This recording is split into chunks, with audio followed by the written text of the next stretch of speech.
Well, it is day 91. Welcome. We are at the Comfort Inn here in Boulevard, Harpers Ferry area. And it's a miserable day. I'm really glad that we are indoors instead of outdoors. I was going to walk up here to this nature park.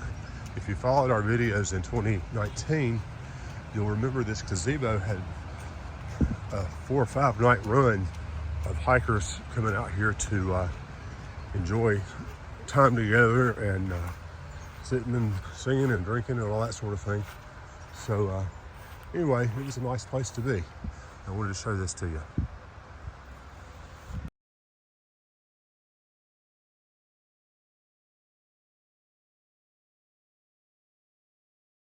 Well, good day from day 91. I was going to go outside and video, and I think there's somebody up in that gazebo area where I was going to sit and film for a little bit. Plus the weather is icky out there, so I'm really blessed to be indoors tonight.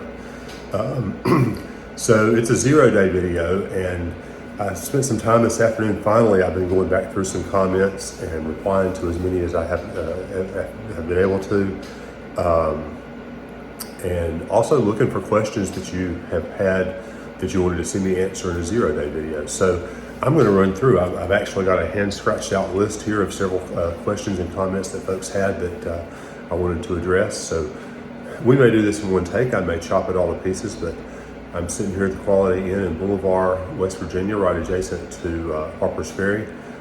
We actually walked last night down into Harpers Ferry proper and went to, I think the name of it was the Rabbit's Hole Restaurant, which I understand is the place to eat. We also had a great pizza yesterday afternoon as soon as we got here from Anthony's, and I think we're going to do that for supper tonight. But anyway, just to get on into some questions and comments and that sort of thing.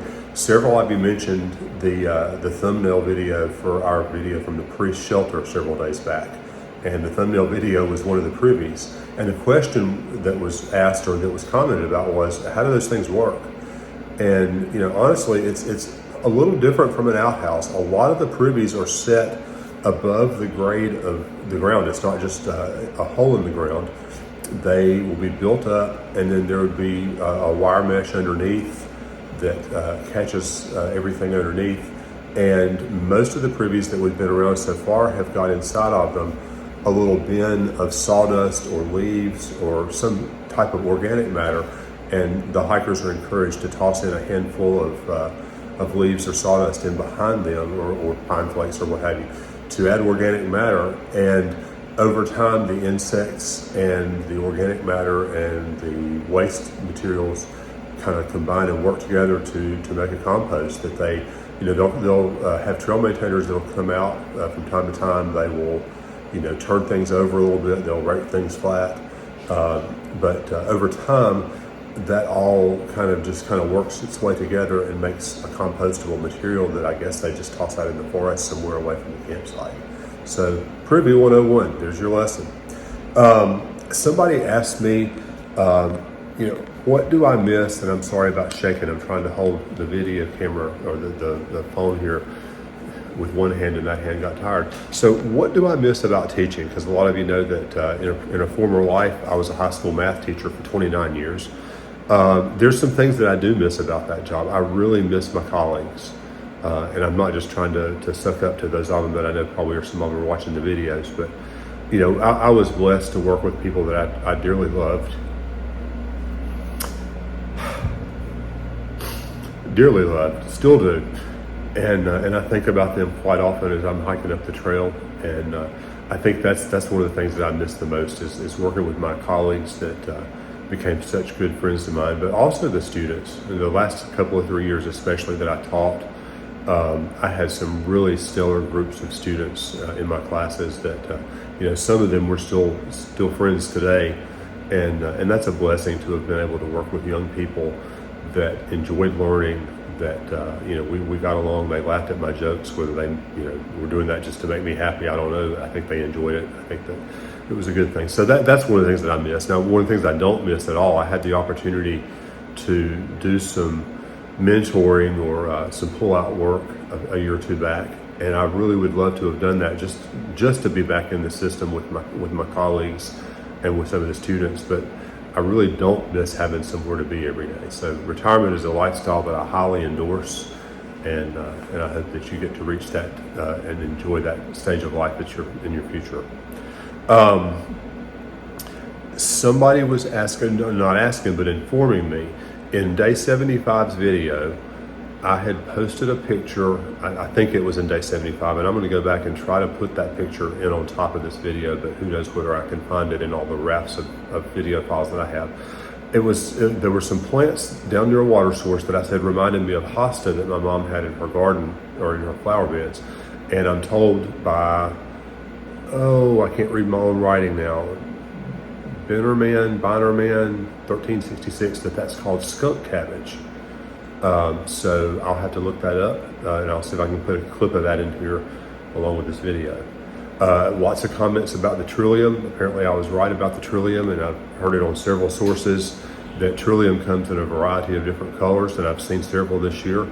I was also told by Kathy Garden 5620 that ants will carry the trillium seeds and disperse them around. So that's how it becomes so widespread. The ants will eat some of the material off the seeds. It was a word that a non-biologist can't pronounce. I probably should be able to, and I just didn't write it down. But they eat that part, and then they leave the seeds behind, and that's how that becomes so widespread. I was going to mention there's an app out there, and I've tried to use it this time. It worked for me really well in 2019. The app is called Naturalist. And I did not do a lot of research on it, but I know that they have some blessing from the National Geographic Foundation. I don't know whether it's just they had some funding from there, but it was a joint research, and it's a crowdsourced app. So the way that it works is you take a picture of what you want to have identified, whether that's a plant or a bird or a footprint or scat or whatever, and it goes up into that app, and it's crowdsourced, and people that know more than you do about what you're looking at will identify it. When 2 or 3 people identify it the same way, you'll get a ping back, and it'll let you know, hey, we think it's this, and then they'll link it up to known pictures of the same thing so that you can kind of do your own comparison as well. So you might want to play with that app. I think it's free. It's called iNaturalist. We were asked about stealth camping, and this came on the video where we stealth camped at the base of Dragon's Tooth at Lost Spectacles Gap. So along the Appalachian Trail, in our guidebooks, in our AWOL guide or the AT guide, and also in our Far Out app, there are plenty of marked designated camping sites aside from the shelters. We haven't stayed in a lot of them. We've stayed in some. When the shelters don't line up with the miles we need to do in that day, sometimes a campsite will. But stealth camping essentially just means you're pulling up in an area that is a non-designated camping area, and you follow leave no trace principles when you do that. You don't want to build a fire.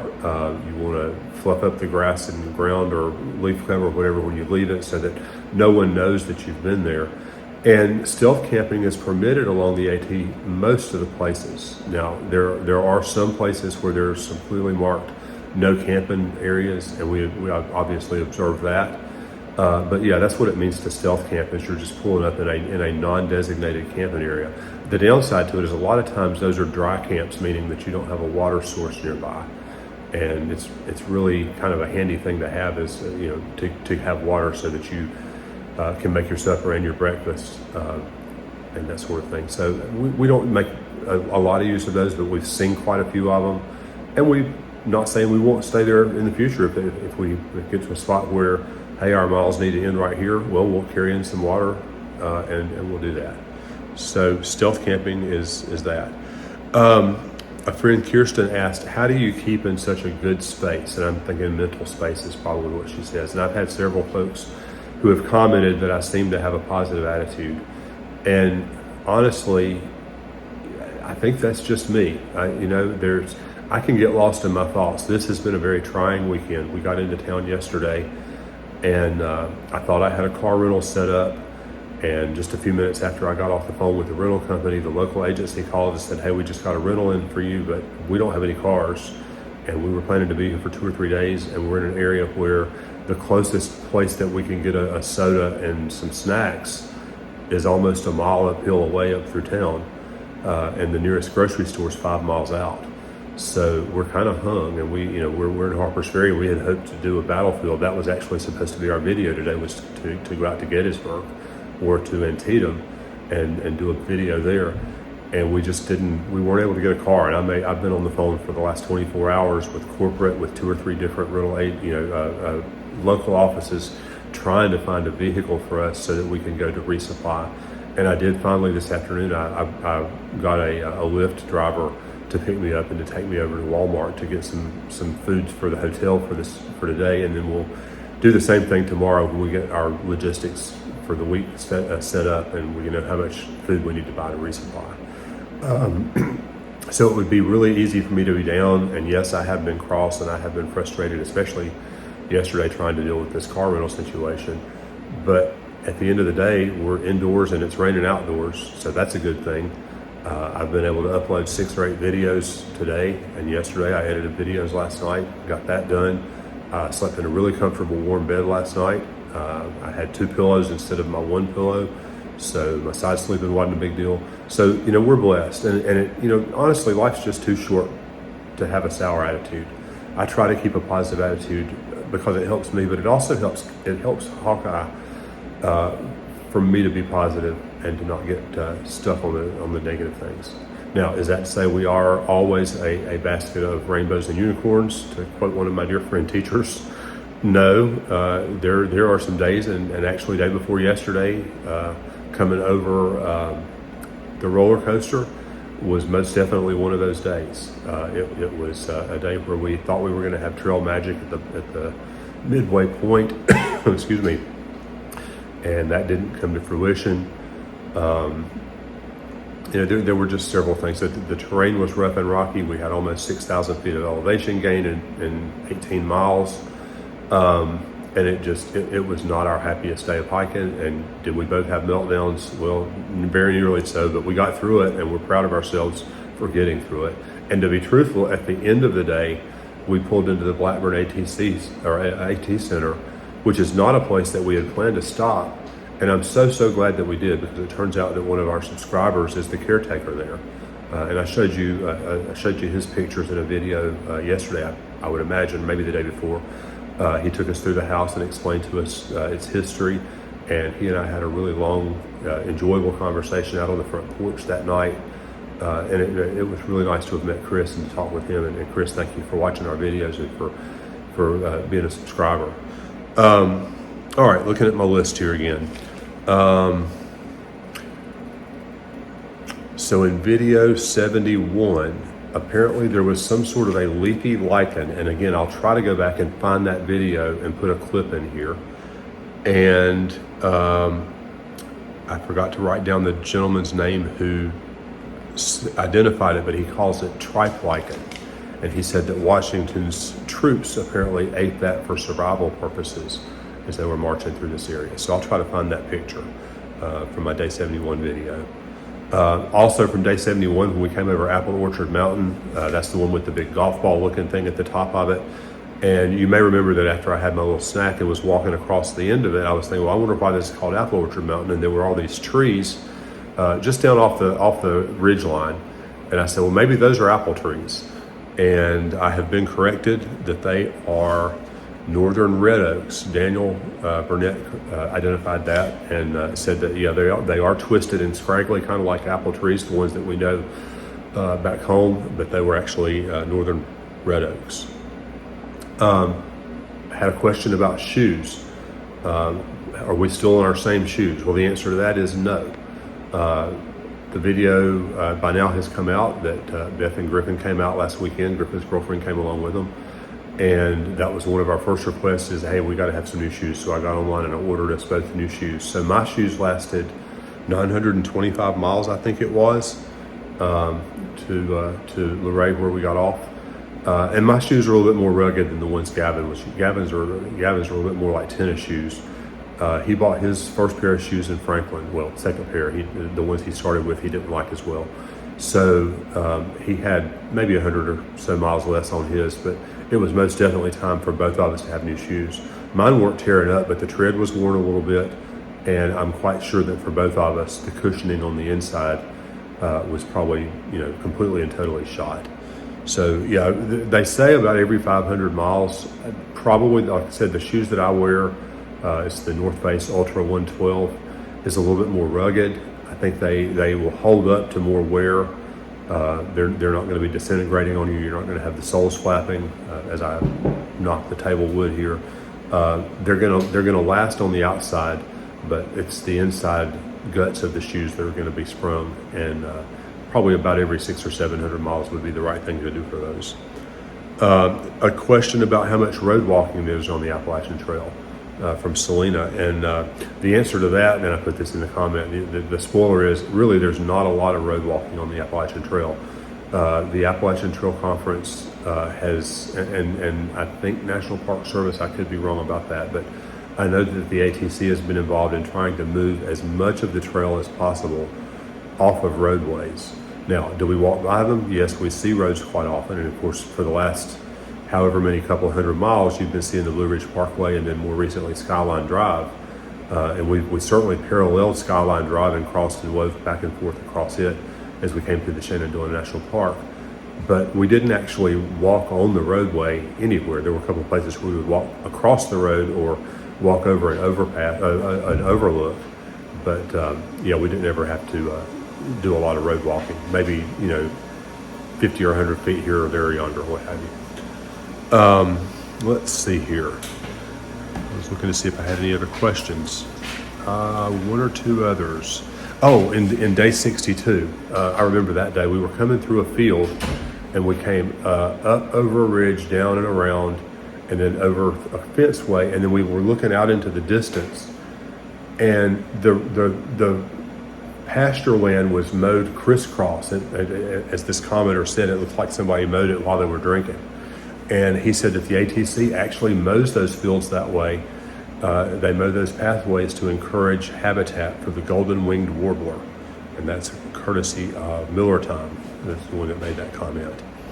And then finally, the last one on my list was, and this is a way belated comment because I should have explained this a long time ago, what exactly is slack packing? So slack packing is a day when you're hiking without all of your gear. So you found a hostel owner or a shuttle driver or someone like that who is willing to pick up your gear and take it to the next hostel or hotel or wherever and drop it off or keep it with them. Or you may leave your gear at a hostel and get driven forward on the trail and hike southbound back to the hostel and stay another night there. So when you're slack packing, you're just taking your bare essentials. So typically in a bag for me, I would certainly carry my toilet paper and my trowel, definitely, because you've got to have access to that. You never know when nature's going to be calling. I always take a water filter, a decent amount of water, 1 or 2 liters, although I have switched to a bladder now, so I'm not sure how that'll work, but definitely water. Usually I take my snack foods because typically you would still want to do your normal mid-morning snack and your mid-afternoon snack, or however it is that you eat on the trail. You're going to want to have access to your lunch or your snack foods. And rain gear, definitely you want to take some rain gear. And that's the essentials. I usually toss in a flashlight just because, if you look at the list of the 10 essentials for camping and hiking, flashlight's on the list. Sun protection I'm already wearing. I have a pocket knife in my food bag. There's other things that are on that list. As it warms up, sunscreen, probably insect repellent will go in the bag, but it's a very minimal kit for a day's hike, and the benefit to it is you can get a really long mile day in when you're not carrying your full pack weight. And for me right now, my full pack weight is upwards of 35, almost pushing 40 pounds with 3 liters of water, which is something I'm still working to get figured out. I know that the weight is in the food, and I've got to figure out something that I like to eat as much as what I have been eating, but so far I haven't found that. But something that would be a lighter weight food source for my lunch would be incredible. Right now I've done a food video, but what I've got going on right now in my lunch bag is I have peanuts, I have some kind of cheese, I have M&Ms, I have beef jerky, usually some kind of fruit like raisins or banana chips, and it seems like I'm leaving something out. Sometimes I'll pack out the combo pretzel snacks. I still feel like, peanut butter, a tube. Now that they've got peanut butter in tubes instead of jars, I'll usually pack out a tube of peanut butter. So all of that is what I graze on at lunchtime, and that's what runs my food bag up. So anyway, those are the answers to some of the questions that I've seen in the comments as I plowed through those today. Thank you guys for watching so much and for all your comments and your encouraging words and your promises of food up the way. I've had someone to tell us, hey, you need to get in touch with us when you get up into New England, and we'll get you hooked up with some lobster, which is awesome. I'm more of a steak guy. I don't eat seafood, but Gavin, I bet, would love to try that. But we appreciate the kindness and that sort of thing. So again, thank you for watching. This is the end of day 91, and we're going to be around town tomorrow, I think. We're going to be here again. We're going to spend another night here in Harpers Ferry, and hopefully I'll be able to go out and around town and video some of the historical parts of town and some of the architecture and some of the buildings. We'll show you the ATC building, and we'll get that in tomorrow's video. So thanks for watching, and we'll talk to you tomorrow.